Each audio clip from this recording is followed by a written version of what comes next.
Karen's first instinct was to cancel the meeting, but that would raise too many questions. Her second instinct was to blame Marcus somehow, but even she couldn't figure out how to make that stick. So she did what she did best. She doubled down.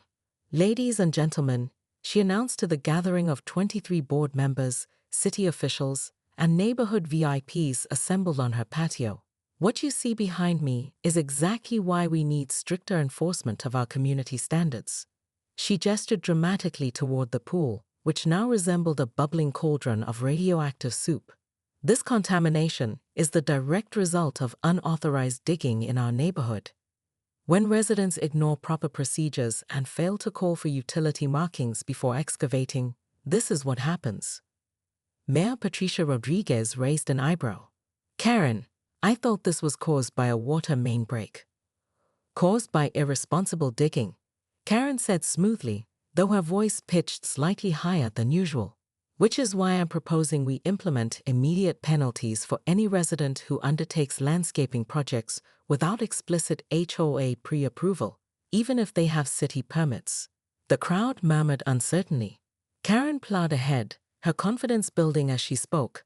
This was her element: controlling the narrative, maintaining authority, keeping everyone focused on the rules rather than the reality of the situation.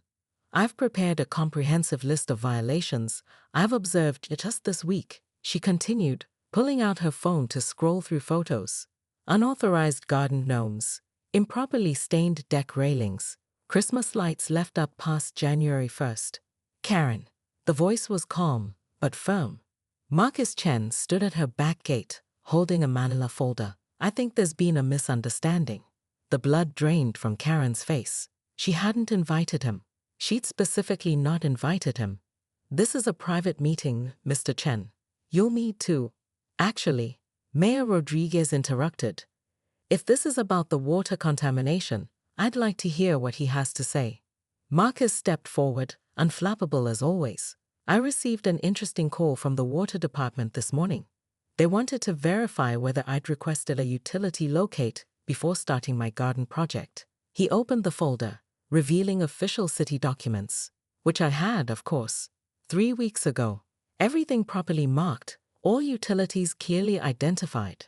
Karen felt her chest tighten. "That's irrelevant to the current situation. The interesting thing," Marcus continued, "is that according to their records, the water line damage occurred approximately 50 feet from my project site. Closer to, well, right about where you had your landscaper working this morning." The mayor's expression shifted from confused to very interested. "Karen, did you have excavation work done today?" "Minor landscaping," Karen said quickly. "Completely routine. Eddie's been doing my yard work for years. He knows exactly." Her phone rang. Eddie's name flashed on the screen. "Don't answer that," she whispered to herself, but it was too late. Mayor Rodriguez had already seen the caller ID. "Maybe you should take that," the mayor suggested.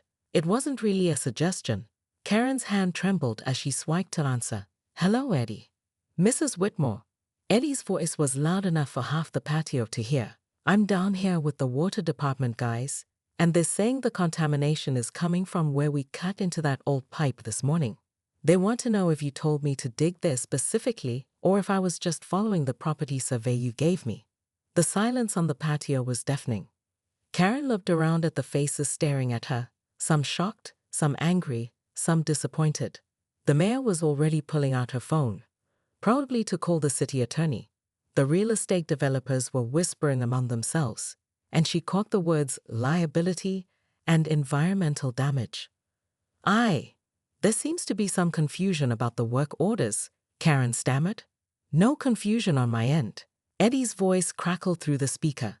"You said to dig exactly where that water line was marked. Said you wanted to show that new guy who runs this neighborhood. Real clear about that part." Karen's perfect world began to crumble in real time. But as she looked at Marcus Chen's calm, knowing expression, something shifted inside her. The fear transformed into rage, pure, crystalline rage. If they wanted to play hardball, she'd show them what 20 years of HOA politics had taught her about warfare. She straightened her shoulders and smiled her coldest smile. "Well then, I suppose we'll all have to live with the consequences of our choices, won't we? Karen Whitmore stood in her pristine backyard, watching the last of the green sludge drain from her swimming pool. And for the first time in her 15-year reign, as Willowbrook Heights' HOA president, she felt genuinely terrified.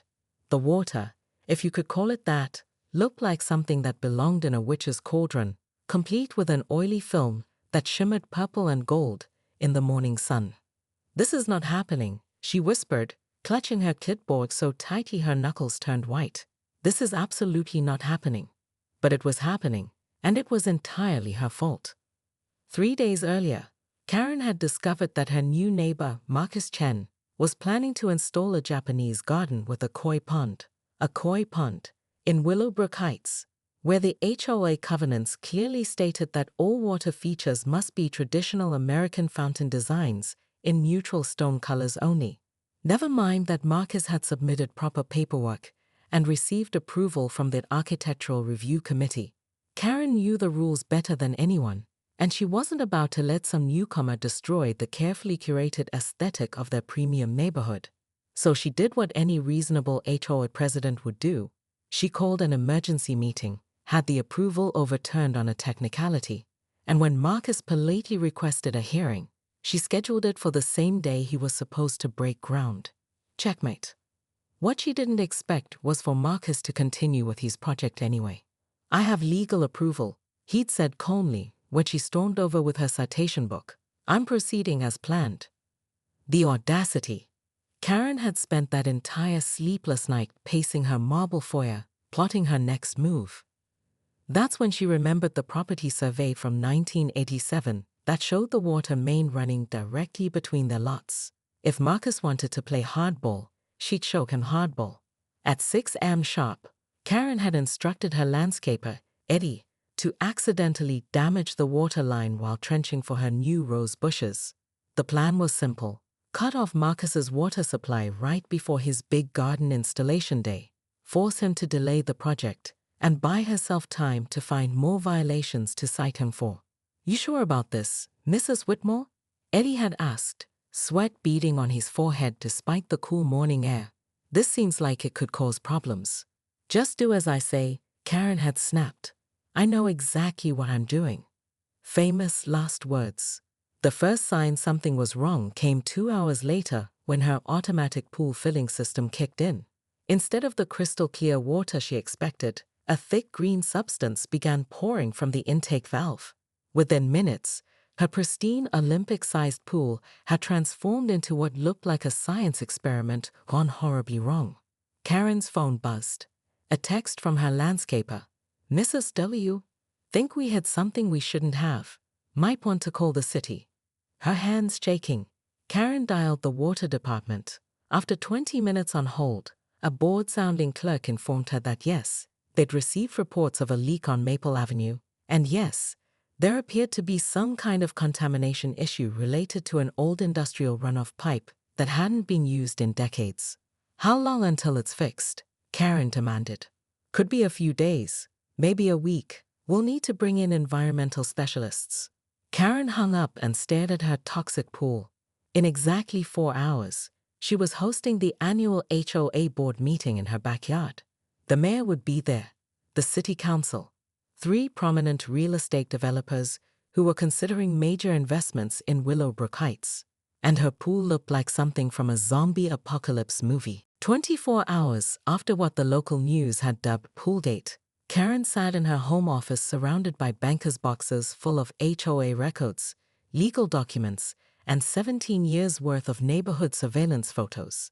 Her pool had been drained and cordoned off with hazmat tape. Her insurance company had stopped returning her calls. And the mayor had very politely suggested she might want to retain legal counsel. But Karen Whitmore didn't become the most feared HOA president in 3 counties by backing down when things got complicated. The doorbell rang at exactly 9 a.m. Karen checked her security camera and saw Marcus Chen standing on her front porch alone. She took a deep breath, smoothed her blazer, and opened the door. "Mr. Chen, I can't imagine what you might want to discuss." "I think you can," he said quietly. "May I come in?" Against her better judgment, she stepped aside. Marcus followed her into the living room, glancing at the family photos lining the mantel. Karen watched him take in the images. Her late husband, her daughter who lived in Seattle and called twice a year, the grandchildren she saw at Christmas if she was lucky. You know, Marcus said, settling into her pristine white armchair, I did some research on you after yesterday's meeting.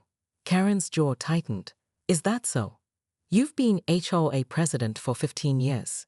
Before that, you were treasurer for 8 years. You've increased property values in this neighborhood by 30%, kept the crime rate at essentially zero, and turned Willowbrook Heights into one of the most desirable addresses in the city. This wasn't what she'd expected. What's your point? My point is that you're obviously intelligent, dedicated, and effective. So I'm trying to understand why you'd risk everything you've built over a koi pond. The question hit harder than any accusation. Karen stared at him for a long moment, then walked to her window overlooking the neighborhood she'd spent decades perfecting. Every house pristine, every lawn manicured, every rule followed to the letter. You wouldn't understand, she said finally. Try me. Karen turned back to face him. When my husband died, this job was all I had left. These rules, this order, it's not about koi ponds or garden gnomes. It's about maintaining something beautiful in a world that wants to tear everything down. But I'm not trying to tear anything down, Marcus said gently. I'm trying to build something beautiful too. By ignoring the rules that everyone else has to follow? By following the actual rules instead of your interpretation of them. The words stung because they were true. Karen had been rewriting the covenants in her head for so long that she'd forgotten where the official rules ended and her personal preferences began. Her phone buzzed with a text message, then another, and another. Marcus gestured toward the phone. Bad news. Karen glanced at the screen and felt her stomach drop. The messages were from other board members. Emergency meeting. Motion to remove her as president. Environmental lawsuit. Criminal investigation. But the last message was different.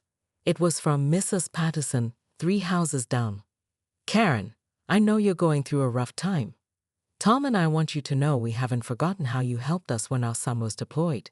Whatever happens with the pool situation, you're still our neighbor. Karen read the message twice, then looked up to find Marcus watching her with something that might have been sympathy. The city attorney is dropping the criminal charges, he said quietly. I asked them to. Why would you do that? Because I think you made a mistake, not a malicious decision, and because this neighborhood needs someone who cares as much as you do, even if they need to learn when to step back. Karen sank into the chair across from him. For the first time in days, she felt the tight knot in her chest begin to loosen. What happens now? She asked. Marcus smiled. Now you help me design a koi pond that fits the neighborhood aesthetic, and maybe we figure out how to work together instead of against each other. The board is still going to vote me out. Maybe. Or maybe they'll vote to censure you and require some community service hours instead. I might have mentioned to the mayor that forcing you to help with my garden project could be educational. Karen stared at him, then started to laugh. It began as a small chuckle, but grew until she was laughing so hard tears ran down her cheeks. You want me to help build the thing I tried to destroy? I want you to help me build something that makes the neighborhood better. Isn't that what you've always wanted? Outside, Karen could see Eddie's truck pulling up to begin the pool restoration. Her phone was already ringing with calls from reporters, lawyers, and very unhappy insurance adjusters. The next few months would be complicated, expensive, and humbling. But for the first time in years, Karen Whitmore felt like she might be able to change without losing everything she'd built, even if she wasn't quite ready to admit it out loud. Fine, she said, wiping her eyes. But if we're doing this, we're doing it right. I have 17 binders of neighborhood compliance standards, and we're going through every single one. Marcus grinned. I wouldn't expect anything less. As he left, Karen watched him walk down her pristine sidewalk toward his house, where she could see the beginnings of what would probably be a beautiful garden. She had a sudden disturbing thought that maybe, just maybe, rules were meant to create beauty, not control it. But that was a revelation for another day. Today, she had phone calls to return and a reputation to rebuild. And somewhere in the back of her mind, She was already wondering if koi came in colors that would complement the neighborhood's approved palette.